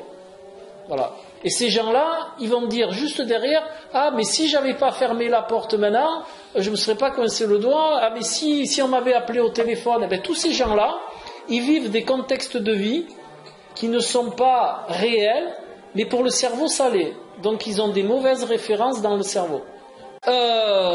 Donc, changement dans les activités, je sais plus où j'en étais. Bon, enfin, changement dans les activités et la curiosité. Voilà, et il n'y a pas de différence entre ce que vous vivez et ce que vous imaginez. Donc tous les gens qui sont dans le et si, ben, ils vivent des choses, ils font bon, je vous explique pas tous les processus, mais ils font des références dans votre cerveau qui sont pas réelles. Donc ils vivent dans l'irréalité. Et quand on vit dans l'irréalité, ben, il ne peut pas vous arriver des bonnes choses, forcément, puisque vous avez des références qui sont irréelles. D'accord ? Voilà. Donc pensez que quand vous entendez, ou que ce soit vos enfants, ou peu importe, mais quand vous entendez des gens autour de vous qui vous font un roman qui n'existe pas, ben expliquez-leur gentiment que ils s'embourbent le cerveau avec de mauvaises références et que ça sert strictement à rien. D'accord ? Alors, comme c'était un sujet qui est un petit peu vaste, je préfère vous demander si vous avez des questions pour pouvoir y répondre. Parce que des fois, je vais jusqu'au bout, puis je me rends compte de l'heure, et puis les questions, elles passent à l'as. Donc, ce que vous venez de citer, là, par exemple, vivre dans l'irréalité, on prend un chemin et puis on a un accident de moto, on se dirait, tiens, à ce moment-là, j'aurais peut-être dû prendre un autre chemin, ça ne serait pas arrivé. C'est une manière d'être irréel. Ben oui, parce que vous avez pris l'autre chemin. J'ai fait un choix. Oui, mais si on alterne. C'est pour la fois d'après faire un autre choix. Si je pense rassurer. Parce que si j'aurais fait un autre choix, mais on peut pas changer. À partir de là. Votre accident, il a eu lieu. Donc, une fois que l'accident il a eu lieu, de dire tiens, si j'avais pris un autre chemin, j'aurais pas eu l'accident, ça sert à rien, puisque l'accident vous l'avez eu. La fois d'après, voilà. Oui, mais la fois d'après, il peut y avoir un accident sur l'autre chemin. Voilà. Vous avez une autre question ? Par rapport à l'eau, oui. Vous conseillez de boire combien d'eau ? Alors, les besoins hydriques sont vraiment personnels. Alors, je vais vous donner une généralité, mais sachez que comme toute généralité pour les êtres humains que nous sommes, ça ne fonctionne pas. Hein. D'accord ? Parce que, voilà, si moi, ce matin, je suis allé faire 4 heures de vélo, je vais avoir besoin d'eau toute la journée en récupération hydrique, alors que si la personne, elle est restée assise devant son ordinateur, elle ne va pas avoir le même besoin. Si chez moi, il fait 19 degrés, et chez vous, il fait... Voilà, et si chez vous, dans votre appartement, il fait 24 degrés, vous n'allez pas avoir le même besoin d'eau. Alors, je vais vous donner la généralité pour que vous le sachiez, et en même temps, je vais vous donner des repères pour votre bien-être personnel. Alors, la généralité, c'est entre 1,2 litre et 1,5 litre hors alimentation. Parce que vous avez des gens dans ce qui compte en besoin hydrique, ils comptent par exemple l'humidité du fromage blanc, la salade, où j'ai mangé beaucoup de tomates, j'ai mangé de la pastèque, où il y a beaucoup de jus, et ils vont vous dire, voilà, non, c'est entre 1,2 et 1,5 litres d'eau par jour hors alimentation. Voilà. Après, à titre personnel, il faut tenir compte de votre travail. Entre quelqu'un qui fait des tranchées et quelqu'un qui est devant un mur d'eau, il ne va pas avoir le même besoin d'eau. D'accord ? Donc la déperdition hydrique par rapport à ces activités doit être complétée. D'accord ? Donc un cycliste qui fait une course, il va boire 4-5 litres d'eau. Si vous buvez 4-5 litres d'eau, vous allez vous prendre pour un poisson. Hein. Voilà. Donc, partez du principe que 1,2 litre, 1,5 litre, hors alimentation, ça peut le faire. Et à titre personnel, pensez à boire sans avoir soif. Voilà. Mais alors, c'est pas des grands verres d'eau, parce qu'il y en a qui boivent des grands verres d'eau, et disent comme ça, je suis tranquille 2 heures. Non, ça marche pas. Parce que si vous buvez un grand verre d'eau, faites l'expérience. Prenez un verre de 25 centilitres. Vous le buvez d'un coup. Je vous garantis que 3/4 d'heure après, vous allez aller au WC et ça ne va pas vous hydrater. Ensuite, il y a un autre facteur. L'hydratation est corrélée au niveau de sel. Par exemple, quand je suis en vélo, je mets du sel dans mon bidon. Pourquoi ? Parce que le sel retient l'eau dans la cellule. Donc si vous avez, à l'heure actuelle, les gens mangent plutôt trop salé, donc ils font tous de la rétention d'eau. Mais il y en a quand même quelques-uns qui salent pas assez et qui ont une déperdition hydrique due à ce qu'ils n'ont pas assez de sel dans l'organisme pour retenir l'eau. Donc vous voyez, il y a beaucoup de facteurs. C'est pour ça que quand on a quelqu'un en consultation, c'est pas pareil qu'en conférence. En conférence, je vous donne des lignes générales qui ne sont pas toujours très très justes, mais qui donnent une idée. Voilà.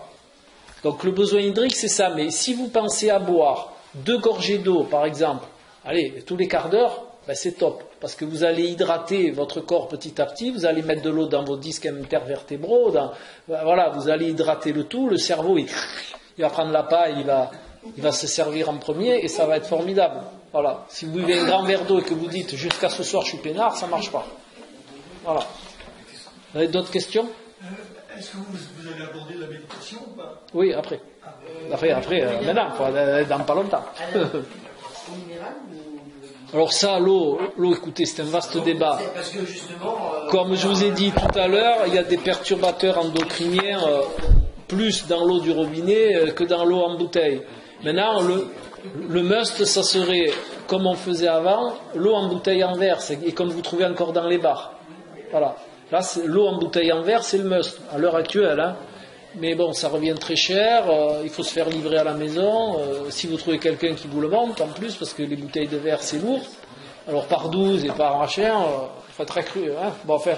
Mais, maintenant, entre l'eau du robinet et l'eau en bouteille, alors, sur la taxe carbone, c'est mieux l'eau du robinet, forcément, parce qu'il n'y a pas le plastique, tout ça. Pour l'organisme, c'est mieux des eaux et encore pas toutes.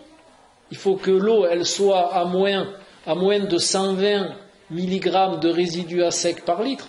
Donc, vous évitez Contrex, vous évitez Wattwiller, vous évitez tout ça, et vous prenez Volvic, Roucous, je crois que la cristalline, je crois qu'elle passe, mais regardez sur la bouteille. Voilà. Après, vous avez divers procédés, mais qui sont encore très chers. L'osmose inverse et tous ces genres de procédés-là. Les carafes, je suis pas très pour, parce que la majeure partie des gens oublient de changer la cartouche à temps. Et il y a un relargage dans l'eau. Donc, ce que vous n'avez pas eu pendant 10 jours, vous l'avez d'un coup après. Donc, ou alors, il faut être très, très rigoureux. À ce moment-là, pourquoi pas? Voilà. On a le même processus dans les entreprises qui ne changent pas les cartouches de la fontaine d'eau. C'est sûr, moi je sais bien. Je sais bien. Moi, on est content. Moi, je suis tout à fait d'accord avec vous. C'est pour ça que je conseille aux gens en entreprise d'amener leur eau. Hein. Voilà. Hein. À moins que l'entreprise soit très... mais bon, il n'y en a pas beaucoup, hein, comme vous dites. Hein. Voilà. Il vaut mieux l'eau plate ou pétillante? Pas pétillante, madame. Déjà parce que les eaux pétillantes, elles sont souvent salées, et que je suppose que du sel, vous en avez à revendre dans le corps. Et ensuite, pourquoi pas pétillante? Parce que c'est du gaz, donc vous mettez du gaz dans votre estomac et dans votre intestin. Et je suppose que si vous avez une alimentation normale, vous devez avoir assez de fermentation dans l'intestin pour pas encore ajouter du gaz qui a été lui-même rajouté dans l'eau. Hein. Parce que de l'eau gazeuse naturelle, il n'y en a pas des masses. Hein. Les autres eaux gazeuses, c'est du gaz qui a été rajouté dans l'eau. Hein. On a l'impression que ça aide à digérer. Donc... C'est vraiment l'impression, il n'y a que le Vichy. Vous savez pourquoi? Parce que le Vichy, ça contient des bicarbonates. Et le bicarbonate du Vichy aide à digérer. Mais vous pouvez prendre, vous allez à la pharmacie, vous achetez du bicarbonate de sodium, hein, et si un jour vous avez un problème digestif, un peu de citron, un quart de cuillère à café de bicarbonate, et ça fait exactement la même chose que le citrate de bétaïne, par exemple, et tout le reste. Hein. Et vous n'en avez pas les mauvais effets. Hein. Voilà. Oui, c'est une des rares. Donc ça va, mais elle contient beaucoup de sel. Hein. Vu qu'il y a beaucoup de bicarbonate dedans, elle contient beaucoup de sel. Et si elle contient beaucoup de sel, déjà si vous avez de l'hypertension, c'est pas bon. Et si en plus vous avez déjà une tendance à la rétention d'eau, c'est pas bon non plus. Donc faites-le vraiment occasionnellement. Je vous dis un peu de bicarbonate, un peu de citron dans de l'eau plate, et ça va faire le même effet. Alors, moi je sais que je mettais du Vichy dans mon bidon à l'époque pour les courses. Mais uniquement pour les courses, parce que le bicarbonate, il est anti-acide et il retarde les crampes. Voilà. Donc, de ce principe-là, oui. Voilà. Ensuite. Tout à l'heure, vous aviez parlé des choses dans les ondes comme la télévision, l'écran, etc. C'est développé l'environnement, non? L'environnement, oui. La télévision qui est anxiogène. Ah oui, vous avez la télé qui est anxiogène, vous avez tout ce qui est Internet. Hein. Internet, c'est le pire pour le cerveau. Hein. Internet, ça, c'est bien. Attendez, Internet, je ne suis pas contre. Mais tout ce qui est ce que j'appelle des dévoreurs d'informations, ceux-là, ils deviennent anxiogènes à la longue et dépressifs. Voilà.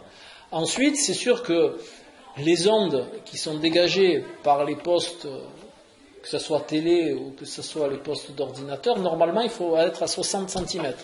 Et c'est le minimum. Hein. Et faire des pauses. Et si vous pouvez mettre certaines plantes vertes, comme les cactus colonnes, qui absorbent les ondes des écrans, hein, voilà, autour, sur votre bureau, je ne sais pas si vous avez un bureau, mais moi, si vous venez, sur mon bureau, il y a des cactus. C'est autour. Moi, écoutez, moi, je préfère les plantes. Parce que vraiment, c'est vraiment reconnu, ça a été testé. Après, vous avez des pierres, vous avez aussi des petits gadgets anti-magnétiques, anti-ci, anti-là. Pas un facteur qui fait mal. Attendez, c'est pas un facteur qui fait mal. C'est toujours 1, plus 1, plus 1, plus 1. Parce que ça fait 5. Et 5, ça fait mal. C'est comme les perturbateurs endocriniens. À l'heure actuelle, alors ça, je vous l'explique comme ça, vous le saurez. Les perturbateurs endocriniens, à l'heure actuelle, sont présentés non toxiques à ce qu'ils appellent les doses autorisées. Voilà. C'est très bien. Après, ils prennent l'autre, il est non toxique à la dose autorisée. Ça fait 2. L'autre, ça fait 3. Et il y a des chercheurs, bien heureusement qu'il en reste, et je les remercie du plus profond de mon cœur, il y a des chercheurs qui ont rigolé dans un premier temps en disant, mais attendez, vous nous prenez pour des cons, là. Parce que 1 tout seul, d'accord, 2 tout seul, d'accord, mais dans les aliments, il n'y en a pas 1, il y en a souvent 4, 5, 10. Et ils ont fait des recherches sur l'association des perturbateurs endocriniens. Eh bien, je vous encourage à aller les lire, moi, ces informations. Et je vous fais le pari que vous n'allez plus manger de la même manière, hein, et que vous ne verrez plus vos enfants de la même manière. Hein. Parce que quand les gamins ils vont naître avec une testicule boursouflée ou une demi-testicule, une testicule qui ne marche pas, eh bien on vous dira, ah oui, mais monsieur, on a mesuré ce perturbateur endocrinien, il n'est pas dangereux. Mais seulement vous en avez 10 dans l'aliment. Pesticides, c'est pareil. Pesticides, on vous dit un pesticide, on analyse, tiens, celui-là il est à dose, il vous fera pas mal. Seulement des pesticides, ils n'en mettent pas un. Sur les pommes, il y en a 30 différents. Donc quand ils ont fait les analyses sur les 30 rassemblés, le truc, il n'est pas plus dangereux. Hein. Il est extrêmement dangereux maintenant. Alors, il y a un exercice qui est d'un côté très à la mode et d'un autre côté qui est très utile. C'est la méditation. La méditation, elle module vos ondes cérébrales. Donc la méditation est très adaptée pour nos cerveaux embourbés d'informations. Parce que déjà, vous êtes dans l'instant T, donc ça s'appelle la méditation de pleine conscience. Vous en avez tous entendu parler. Oui. Donc la méditation de pleine conscience, c'est quoi? C'est vous vous mettez justement dans un état de l'instant T, de ne pas empêcher les pensées. Les pensées, elles sont là, elles y seront. Mais par contre, avec l'entraînement, elles vont s'espacer. Il ne faut pas chercher à les retenir. Alors des fois, quand vous méditez, vous allez vous laisser entraîner par une pensée, et hop, vous allez revenir. Vous allez lâcher la pensée, vous allez revenir. Et avec l'entraînement, le temps où vous allez vous laisser entraîner va se réduire de plus en plus. Et vous allez être de plus en plus dans l'instant T. D'accord ? Ça a aussi l'avantage de mettre dans votre cerveau dans un autre mode. D'accord ? Et de s'ouvrir sur votre côté inconscient. Parce que vous ne pouvez pas accéder à votre inconscient si vous êtes dans le conscient. Si vous n'arrêtez pas de penser, vous ne pouvez pas accéder à votre inconscient. Et maintenant, les neurosciences ont vraiment amené en lumière que notre côté inconscient, alors je ne vais pas vous donner un chiffre, mais il est 4000 fois plus puissant que votre côté conscient. En plus, il enregistre tout. Vous savez que votre cerveau, il fonctionne comme ça. Vous n'en avez pas conscience, hein. Mais là, tout ce qui se passe, votre cerveau, il enregistre tout dans le côté inconscient. Et il n'y a que ce dont vous avez besoin qui reste dans votre côté conscient. Mais tout ce qui se passe, le monsieur qui a bougé là-bas, la dame qui a toussé, le machin, votre cerveau, lui, il a tout enregistré. Voilà. Et le fait d'avoir accès à sa partie inconsciente vous ouvre des possibilités, justement sur le côté intuitif. C'est comme ça qu'on fait remonter ces possibilités intuitives. Enfin, il y a tout un processus qu'a très bien décrit Jung. D'accord ? C'est dans votre inconscient qu'il y a aussi votre part d'ombre. Et la part d'ombre, c'est ce qu'il faut faire remonter au conscient pour pouvoir l'accepter et être un être dans la complétude. Vous me suivez ? Oui ? Voilà. Donc, si vous êtes tout le temps dans votre conscient, vous ne pouvez pas accéder à tout ça. Donc la méditation est un exercice hein, est très adapté à l'ouverture sur votre inconscient. Maintenant, ça peut aller beaucoup plus loin aussi, parce qu'en réalité, comme le décrit, là je fais référence à Jung, hein, parce que c'est pas moi qui l'ai mis à jour. Vous avez du côté spirituel, vous avez trois plans. Vous avez le plan conscient, vous avez l'inconscient personnel et l'inconscient universel. D'accord ? Voilà. Donc, la méditation, ça vous permet d'accéder à votre inconscient personnel, mais ça vous permet aussi d'accéder à votre inconscient universel. Voilà. Et alors, méditer, de par mon expérience, il n'y a pas un temps. C'est sûr que plus on médite, et mieux c'est. D'accord ? Déjà, ça vous repose nerveusement, ça vous relâche, ce qui est très bénéfique. Je vous dis, vous accédez à des modes de conscience dont vous ne pouvez pas avoir accès à l'état normal, mais c'est surtout quelque chose qui va vous ouvrir sur d'autres possibilités que vous avez. Alors, vous n'allez pas devenir, comment on appelle ça, Matrix ou des trucs comme ça, hein, d'accord ? Mais ça vous ouvre sur votre côté inconscient et ça va vous permettre avec le temps d'entrer dans la complétude de l'être que vous êtes. Parce que ça va déjà vous permettre de vous déformater du côté sociétal. Alors, le bon formatage, pourquoi pas, mais celui qui est ennuyeux, c'est pas la peine de le garder.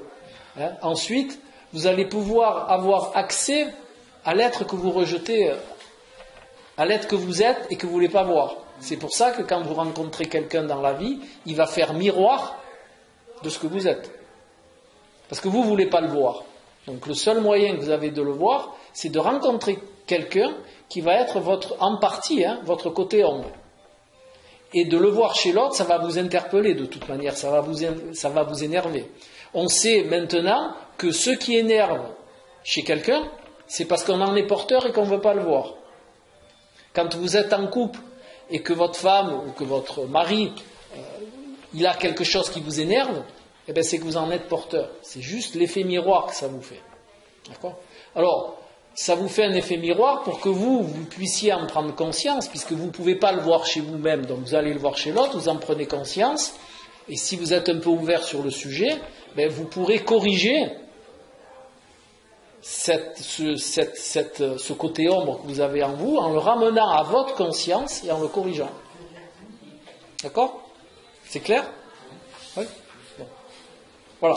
Donc, la méditation, c'est très performant pour ce genre d'exercice, et en même temps c'est très performant pour se relier à l'inconscient universel. Alors l'inconscient universel, ça aussi c'est prouvé d'une certaine manière.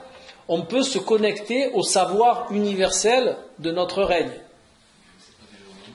Non, mais bon, mais ça se fait tout seul. Hein. C'est pas, là, je vous le quantifie comme ça, attendez, avec des mots, mais ça se fait tout seul. Hein. Pas besoin d'y penser, pas besoin d'ailleurs. La méditation, on n'a pas besoin de penser justement dans la méditation, parce que vous avez ce qu'on appelle des méditations dirigées, qui sont des outils bien précis pour une certaine démarche.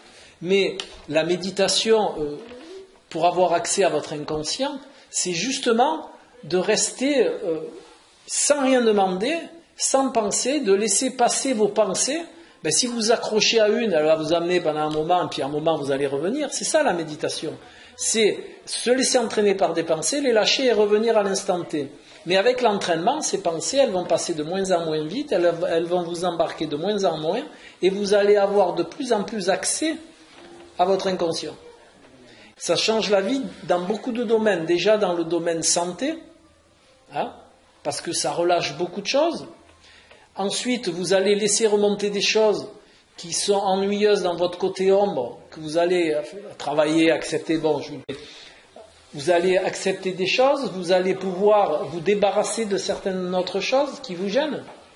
Et pensez toujours que l'autre est le meilleur miroir de ce que vous êtes et que vous... Dites-moi. Un modèle de quelque chose qui fait le conscient universel, parce que je n'arrive pas à... Téléphone. Ça, vous connaissez. Téléphone. Voilà. Le téléphone, vous entendez la voix de la personne dans l'appareil, mais vous ne la voyez pas. Elle n'est pas à côté de vous. Elle peut être au Canada, elle peut être aux États-Unis, et sa voix est portée par une onde. Voilà. Eh bien, l'inconscient universel, si vous préférez, ce sont toutes les pensées de l'humanité qui sont dans des ondes, qui sont autour de nous dans cette énergie du vide, qui est en réalité maintenant qui a été conscientisée comme une énergie réelle. C'est plus du vide. C'est une